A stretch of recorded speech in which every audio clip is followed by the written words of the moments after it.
Hey, what's up, everybody? Every Thursday, I will be throwing it back. Pause. I know that sounds a little cliche, but no, pause on the pause moment. But yeah, every Thursday, I'll be doing throwback Thursdays from previous videos that I shot when I was first shooting My Mom Mondays and how even them videos got me inspired. So while y'all at it, like, comment, subscribe, and don't forget, follow that Instagram page. And I hope y'all enjoy the video. Hey, what's up, everybody? This is Kimlin Sites doing another segment of My Mom Monday. Today's segment of My Mom Money is what I basically just want to cover is just the history of why Black History Month is in the month of February. Like a lot of y'all, like I didn't know like why Black History Month was actually in the month of February because like they never really taught us that in school. And so this is just basically what this segment of My Mom Monday is just is going to cover. And on the basics of like why Black History Month is in the month of February, first of all, I want to say the founder of Black History Month is actually goes by the name of a guy named Carter G. Woodson. He was born in December 1875 to the state of Virginia. His father was a former slave. He has earned a degree, well, a doctorate degree in Harvard, so he was very much scholarly. He was he was a member of the Omega Psi Phi Fraternity Incorporated. So that's a little background story on him. And so, how did he come up with the idea of Black History Month? So initially, what occurred was on in 1912 they had a festival or a celebration for the Emancipation Proclamation. It was the 50th year celebration, and they was just doing a lot of things for the culture. This was actually from my studies, it actually occurred in Washington D.C. at the Republican convention, which we all, if you didn't see one of my videos, you would know that the Republican Party at that time highly favored African Americans. They was actually the ones that freed slaves. So the Republican convention was a big deal for African Americans at that time. And so when that happened, it just sparked something. It sparked a dream. It sparked something in his mind. And so in 1915, him and a fellow by the name of A.L. Jackson, they formed the Association for Study of Negro History, Life and History. I'm reading it. I'm actually reading from like I got a little thing written down. But yeah, so they formed the Association for the Study of Negro Life and History, and so that basically formed it.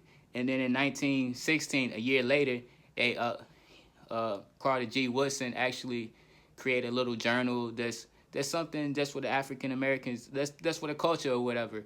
And then in 1924, like I said, I'm actually reading y'all, so bear with me a little bit as I'm looking up. In 1924, he formed in the Negro History and Literature, which was Literature Week, which actually then they changed the name to Negro. Bear with me, y'all. Now the Negro Achievement Week. So as you can see, as this all started off just as a week. It didn't start off as like a month, like as we would think. But then things changed, and then in the year 1926, the name actually went through another name change. And like I said, I'm reading, so like bear with me, y'all, as I'm looking up on my board. But it was the Negro History Week. Now y'all want to know which week it was in? It was actually in the week of it was actually in the week which Abraham Lincoln, which we all know was the president that was prominently known for freeing slaves, and Frederick Douglass, and their birthdays was on February 12th and February 14th, which is actually Valentine's Day. So happy belated Valentine's Day to those who feel loved or whatever. And so that was the reason why behind that name. Is like I wondered why the same reason, but it's more underlying issues, more underlying things to that, as I will cover right now. So the reason why he also created on that week is because the Republicans at the time celebrated Abraham Lincoln's birthday, and as we all know, today is President's Day. So we can see how it's revolving around this same week. And then Also, like I said, February 14th, we celebrated, at the time in the 1890s, African Americans celebrated Frederick Douglass. As we all know, Frederick Douglass was what Martin Luther King was to our community at this time period, or Barack Obama is to our community at this time. And so that was the reason why it revolved around that particular week. But as time grew on, like, Carter G. Woodson did not just want the African American or Negro Achievement Week just to be around just that name, is just those two names itself. Even though they're great men in their own nature to the community, there's more underlying achievement values that he wanted to stretch out, and that's he wanted all African Americans, all Negroes, all Black people to be celebrated for itself and with their achievements and their involvement within the community. And that was the underlying purpose. And that was one of the things he disagreed with. There's also other things that he disagreed with. He also disagreed with people who lacked the scholarly knowledge and the fundamental, just the overall essence of what was the overall history of African Americans culture and their history itself, teaching this to other people. He wanted people who were scholarly, who had knowledge, who was very strong and strategic about their understandings of what was occurring in our achievement as individuals. And that was one thing he took very strongly. Like he felt like this was more than just 1 week. He wanted this to be not only just a month what we have right now, which I feel like we should have more. We should, like I said, we should have more courses particular to this, to African American history, but we don't. But he felt like this should be something that should be for a whole year. Why should it be this only for a whole year when it should be for our whole life? And I would cover that, at the end of a quote that I actually have written down on my wall from that Carter G. Woodson has stated. But like I said, he felt like our culture was much bigger than that, and it had more value. So as time went on, like in the 1920s, at the end of the 1920s, African American culture became bigger. And as you could notice from this speech, a lot of the times when African American culture became much more prominent, just as in the case in the industrial age and the Harlem Renaissance, that's when the Negro Achievement Week took off and people started taking the knowledge of it. So at this time period, it was doing well and things like that, but it wasn't going in the direction, like I stated earlier, like how Carter G. Woodson wanted it to. And so I'll say at like around the time of his death, which was in 1950, he still wasn't able to see his vision. But in the years of 1940s, where I didn't get to state this, but he actually went to high school in West Virginia. But in the 1940s, Black people in West Virginia, which he spent a lot of time in, of course he went to high school there, but also Black people, they push for African American History Month, not this week, actually African American History Month. And so some of that part of it occurred in West Virginia.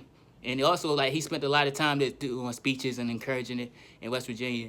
And then, well, like, within about 10 plus years later, in the mid-1960s, after roughly about 15 years after his death, in Chicago, in the Black community, they started acknowledging the fact of African American Black History Month. And then, as time, like, as the Black Party start growing more prominent and stuff like that, Black colleges, they started to acknowledge Black History Month, not just week, but month. So, in the year of 1976, President Gerald R. Ford actually made Black History Month what it is today. And so, with all that being said, that's just the overall, a brief history of why Black History Month is in February, and this the overall lesson of like some Black History Month. But also, So the name the name Association for the Study of Negro Life and History actually changed to Association for the Study of African American Life and History. So just letting y'all know that. So if y'all want to look this up, that's what you gotta look up. But I want to leave y'all with a quote from the late great Carter G. Woodson himself. And what he said was this. And like I said, y'all, I'm reading off of my wall, but I'm actually gonna put it's actually gonna be selfie mode. But he stated this: those who have no record of what their forebears have accomplished lose their inspiration, which comes from the teaching of biography and history. And just summing that up, y'all, what that means to me, y'all, is us as black people, we don't know our worth because we don't know our history. And so if there's one thing I encourage us all as black people to do is learn and search and find about more about our history so we could build up ourselves, because unfortunately we have been stripped of our history and of our culture. And until we find out origins of our history and our culture, we won't understand the importance of Black History Month or the importance of just being African American ourselves. So let's take the time to understand our history and why we are prominent and why we are dominant in this society of America itself, y'all.